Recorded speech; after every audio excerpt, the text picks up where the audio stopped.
Madam, આપણે આયુર્વેદ પ્રમાણે પાણી ક્યારે ક્યારે પીવું જોઈએ? આયુર્વેદ પ્રમાણે તમારે પાણી જો પીવું હોય તો તેનો શ્રેષ્ઠ ટાઈમ છે જમતી વખતે. મતલબ જમતી વખતે વચ્ચે તમે એક એક બબે ઘૂંટ કોળિયા સાથે લેતા જાઓ ને તો એને શ્રેષ્ઠ બતાવ્યું છે. ભોજનની ચા અમૃતવારી, એટલે જમતી વખતે પાણી પીવામાં આવે તો એની અસર અમૃત જેવી છે.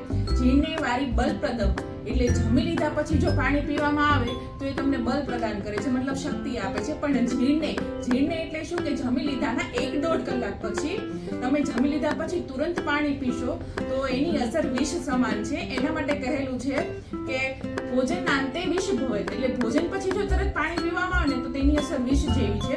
વિષ જેવી મતલબ કે તમારા શરીર પર ઘણી બધી અસર થાય છે, ઘણા બધા રોગોને નોતરી શકે છે. વિષની જેમ તમને તાત્કાલિક એની અસર થશે ને તમને તમારા શરીરને બહુ જ નુકસાન કરશે એ રીતનું નહીં, પણ એનું ધીરે ધીરે અસર જોવા મળશે અને ઘણા બધા રોગો થઈ શકે છે.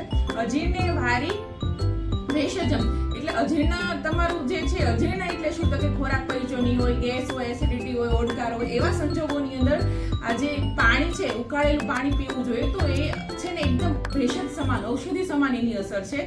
એટલે એ દરમિયાન ખાવાનું એકદમ ઓછું અને ફક્ત પાણી પીવાનું. જો તમે ઉકાળેલું પાણી પીશો ને તો એની અસર તમને એક ઔષધિ સમાન, મતલબ કે ખાલી પાણીથી તમારું અજીર્ણનો જે પ્રોબ્લેમ છે એ સોલ્વ થઈ જશે.